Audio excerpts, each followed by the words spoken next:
Hey, JC here for RetiredCheap.Asia. If you're coming to live over in Thailand, even if you're a meat and potatoes kind of person, once you get over here, if you haven't already developed a taste for Thai food when you're back home, once you get over here and you see how expensive foreign food is, you might start changing a little bit and changing your taste and start to eat Thai food. So instead of eating meat and potatoes, you start eating rice. Now, I loved Thai food before I even came over, and so I was really, I guess, surprised when I was working for FEMA during Hurricane Katrina, and I was in Louisiana. I realized we grow rice in America. We're one of the biggest producers of rice in the world.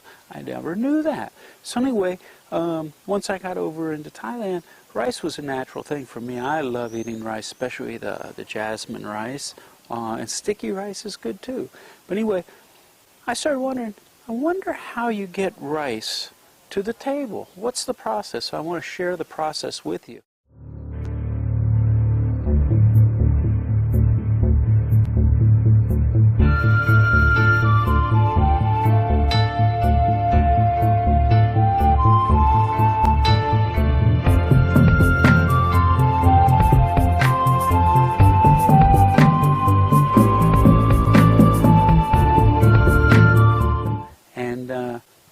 It starts out with planting the rice, which that happened months ago. When the rainy season starts is when they plant the rice.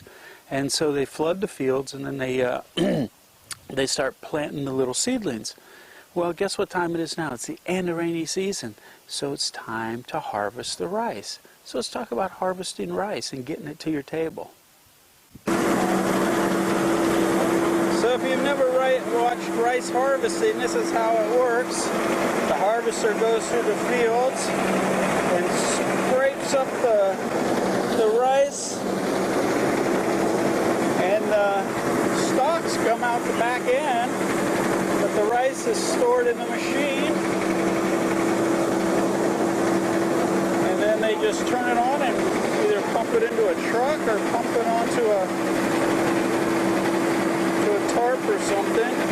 So, if you're wondering, okay, so what's the next step in you getting your rice the way you want it at home to be able to eat it? Well, the next step after you see them take it through the machine and put it out is they're going to spread it out in the sun for a couple of days. I'm not sure a couple of days, honey. Giwan hang. 3 days or 4 days they put it out here to dry.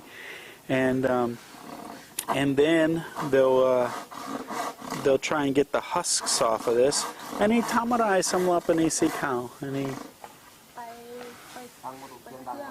Oh, it goes take it someplace. So they take it someplace, and what they'll do is they'll get the husks off of it and get back the rice. Now, what a lot of people do in Issan is because they eat rice every day, they'll take it and they'll take it to this factory, whatever it is, that actually turns it into the white rice, and then they'll bag it up. And they'll figure out, they already know how much rice they go through in a year, so they'll store their own rice to eat throughout the year, and then they'll sell the excess to make some money. So there you go. There's the process of Thai rice. Hope it's been helpful and informative, and hey, it's making me hungry. Time to eat. See ya. So a little addendum.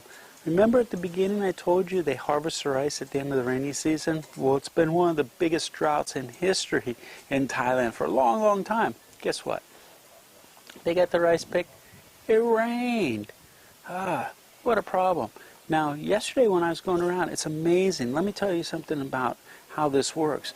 It's a community effort growing rice. And what I mean by that is when it's time to plant the rice, you help your neighbor, and it's done. They do it and it's staggered, which is one person will go help somebody, and then a few days later, once they get done, then that person will go help the person that helped them, and so on and so forth. So you see it actually moving around as they plant it, and the same happens when they harvest it. People come to help. Now, the interesting thing about the harvest is you got to lay it out to dry, no matter what. Even if there's no rain, it's got to be laid out to dry. You'll see rice laid out everywhere. You see the machines, first of all, and guess what? The machines are cheaper than the people. People used to be cheap labor. It was a three-step process. Now when you pay the people, it costs more than hiring a machine to do it. And I think for one rai of land, it costs อันนี้1 รายเท่าไรครับสำหรับ 650 baht for 1 rai land for the harvester to go cut the rice. But anyway, so they lay this stuff out everywhere. I was going down the road yesterday. They take up the roads with drying rice. They just put down the tarps, throw the rice down on there, and people don't yell at them, get the rice out of the road or you're blocking the road.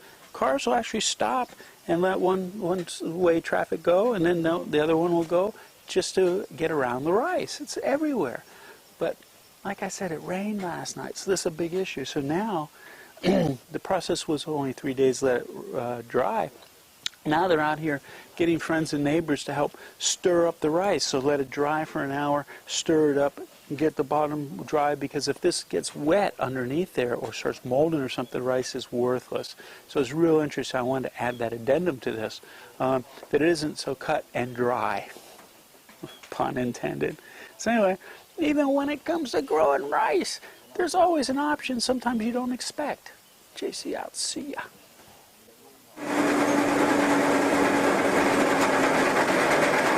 That's how a rice harvester works. They're noisy little buggers, so I can tell you that. So there you go. That's how it works. Now he's off to go scrape up some more. Pretty cool, huh? That's where we get our rice from.